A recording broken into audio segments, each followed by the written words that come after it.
Ndabaramukije abandi ndabahaye mwiriwe bivanye n'aho muherereye, n'iteka n'umunezero ntangere byo gusubira kubana namwe mwe banywanyi mukurikira iyi mboneshakure yacu ari nayo yanyu Shiramatsiko TV.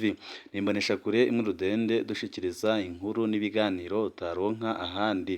Uyu ni umwanya w'amakuru agezweko ari kuvugwa ngaha mu gihugu c'u Burundi, aho ino mboneshakure yacu ari nayo yanyu Shiramatsiko TV bategurira amakuru ahambaye cane aba ari kuvugwa mu bisata bitandukanye, aho twibanda cane ku makuru aba ari kuvugwa ku gateka kazina muntu, aba ari kuvugwa mu butungane, aba ari kuvugwa mu cibano, aba ari kuvugwa ku mbuga ngurukana bumenyi, aba ari kuvugwa muri politike ndetse n'andi yose mutamenye mwaranyejejwe turatohoza amaze tukabashikiriza ido n'ido.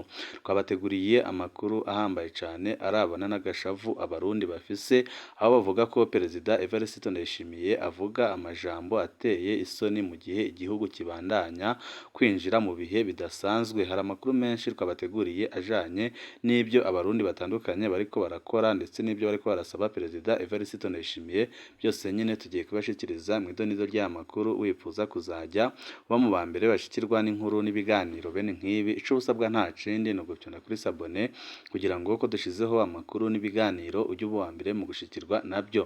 Tabara igihugu kirarembye mu mpande zose, umukuru w'igihugu aratambatamba mu mpande zose, abo yashize mu mabanga nabo bakaguma bakoma amashi nubwo bababaye. Ibisata byose by'ubuzima byarahungabanye ku rugero rutarigera rubaho, abarundi babuze byose, abana b'igihugu bariko barapfira mu ntambara itari iyabo. Umukuru w'igihugu nta kindi akora atari gusamaza abantu mu mikino yiberamo.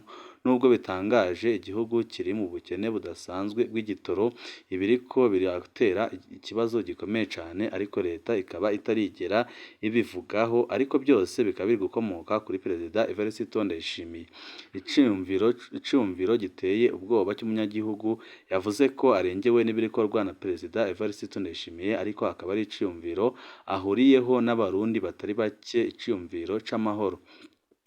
Igihugu ntikigira ibitoro, amamoteri rero ntagikora, ubuzima busa n'ubwahagaze, nta modokari igikora mu kunguruza abanyagisagara buri munsi, nta musaruro uriho, nta modokari zo kunguruza ibifungurwa biva hagati mu gihugu bizanwa mu gisagara ca Bujumbura.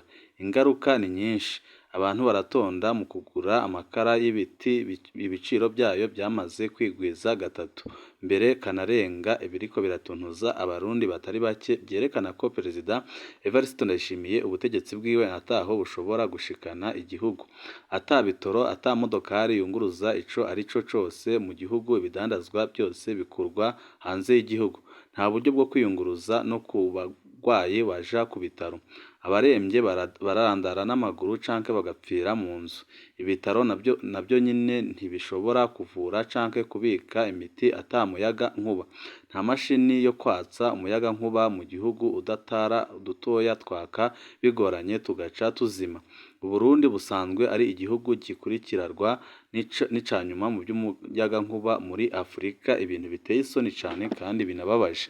Simbona ukuntu nokwerekana uko ubukene bw'ibitoro bwazingamitse ibintu byose kandi bwahejeje guta igihugu mu manga ikomeye cane.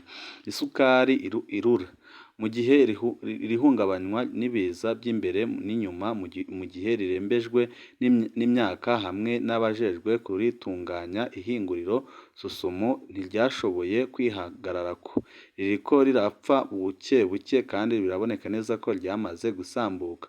Buke buke rizarangira ryose. Ibyo bisigura ko ata sukari izosubira kuboneka mu gihugu, na bya biro bibiri byahora biboneka ntago bizongera kuboneka ngaha mu gihugu c'u Burundi. Ikayi y'umuryango yerekana ko ubu muri ako gace ntibizosubira kuboneka kandi ibintu byose ntibizongera kuboneka kubera ubukene buri ngaha mu gihugu c'u Burundi. Impamvu: imvura nyinshi yabujije amamashini gukora kubera ibyondo. Umuti: guhamagarira abadandaza kurangura isukari hanze y'igihugu. Ariko ni ubwoko ubuhe bw'indongozi bwavuga ibintu nk'ibyo ngibyo? Abazorangura iyo sukari bazokoresha ubuhinga ubuhe? Bazokoresha amafaranga ayahe y'agaciro? Bazoyicisha hehe canke bazoyizana muki? hoba hari amakamyo, ubwato canke indege, imoteri zikoresha umuyaga canke amazi y'iyi mvura idasanzwe isa n'iyigwa mu mirima y'ibikaju gusa. Ubwo none si ryo hinguriro nyine ryarokowe muri 2012 rigomba risandabe? Haheze umwaka umwe haba igitangaza. Iryo hinguriro nyine ryashizwe ku rutonde rw'ayatunganijwe neza muri Afurika. Ariko ibyo ntibyabujije ibogozwa ry'uwarikijije imyaka 3 inyuma y'aho nyine yari amaze gukora ibikorwa bitandukanye kandi bihambaye byatumye rigera hejuru, ariko yahise abogozwa. Muri 2018 abashingamateka bo batoye iki ku bijanye n'iryo hinguriro? Kurigurisha ica munani miliyaridi hafi 40 z'amarundi, bigakorwa n'abagwizatunga b'abarundi biba igihugu. Nta sukari y'abana bacu tuzosubira kuronka mu gihugu ca Neva. Indero y'igihugu ifasha mu gushiraho ibijuju bikaze kandi biteye ubwoba.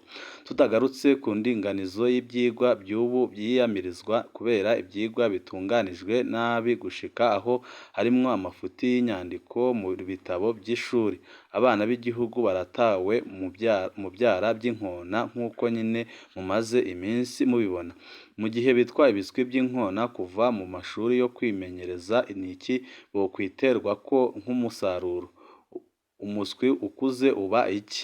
Ubo nibo bazokwiga muri za kaminuza.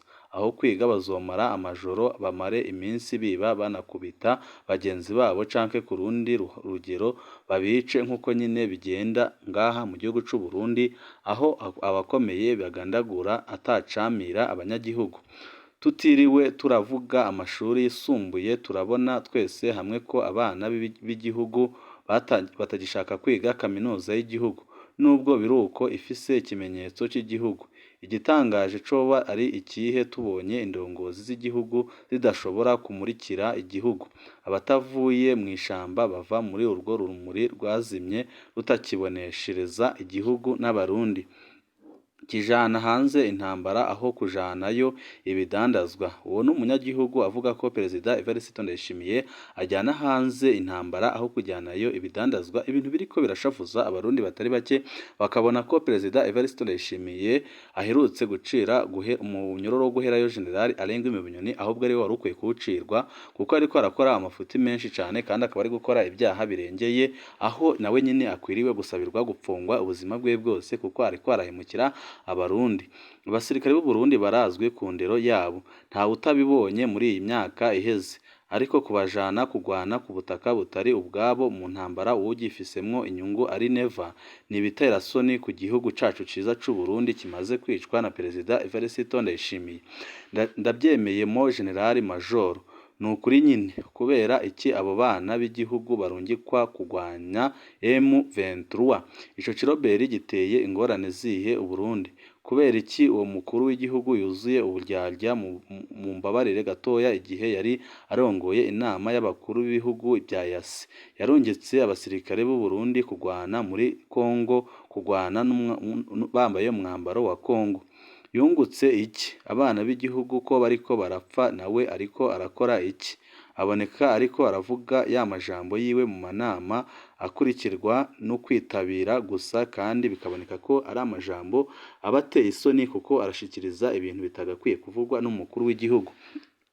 Yariwe n'ibiki bituma aja gusotora ico kiroberi mu gihe hasanzwe hari ikigwanya Uburundi? Hamwe ejo co kwifatanya n'imirwi y'abaroberi b'abarundi, ninde azoja hagati mu gihe igisirikare c'u Burundi conanirwa? Ngibyo ibishobowe na Neva n'akarwi kiwe, nk'uko umengo amabi ariko arakora ku Burundi ntakwiye.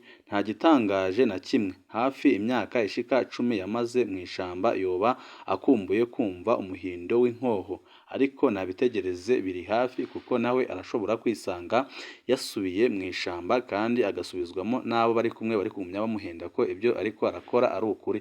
Neva kuri njewe kizire kuko aramaze kwica igihugu cacu c'u Burundi, kandi biraboneka ko atantumbero nziza afisiye abarundi.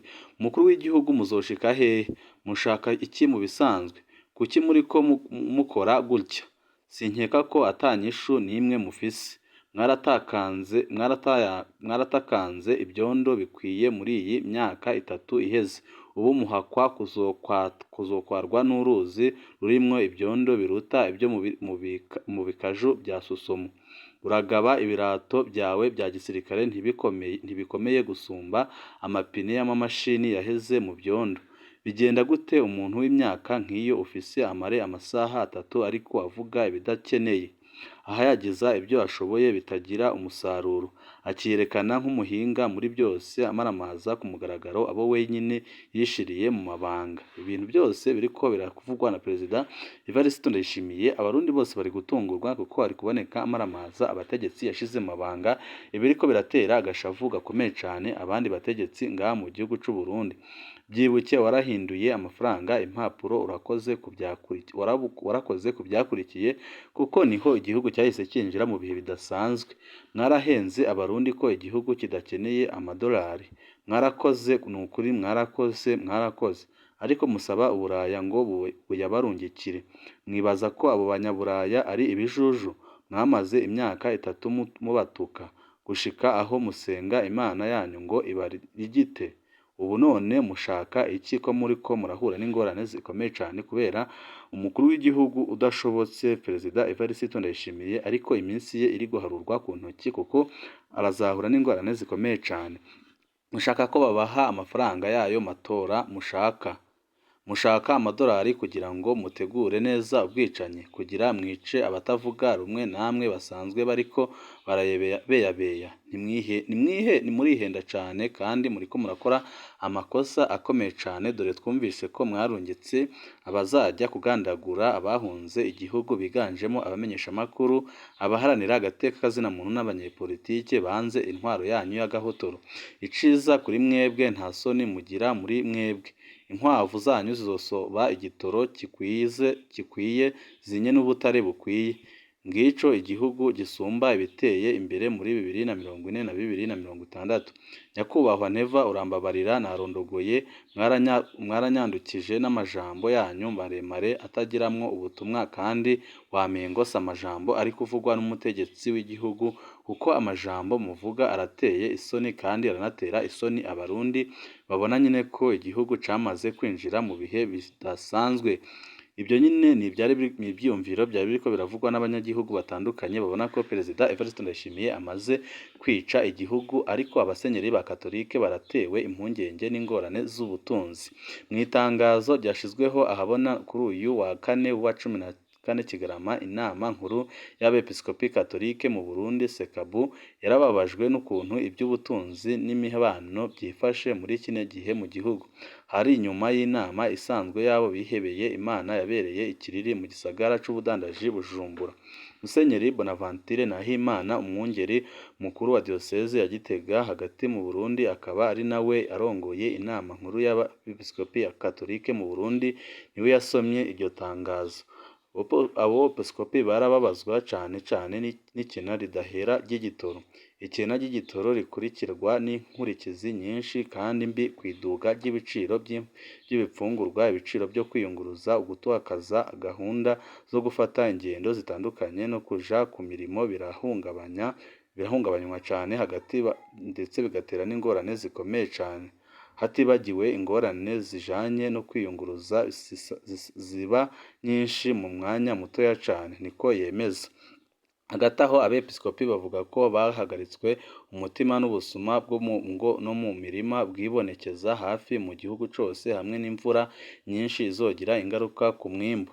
Abo bihebeye Imana bavuga ariko ko bashimishwa n'umutekano wifashe neza muri rusange ku butaka bw'igihugu cyose, nubwo hatabuze utunenge tugenda twibonekezamo, aribwo nko kunyuruza abatavuga rumwe n'ubutegetsi ndetse no kugandagura ibiziga bikagumya bitorwa ariko bigahambwa gihutihuti atanamatohoza abaye.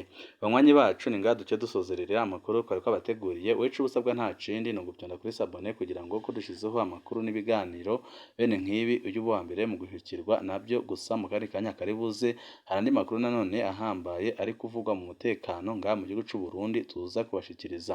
Ibihe byiza nibyo ndabipfurije.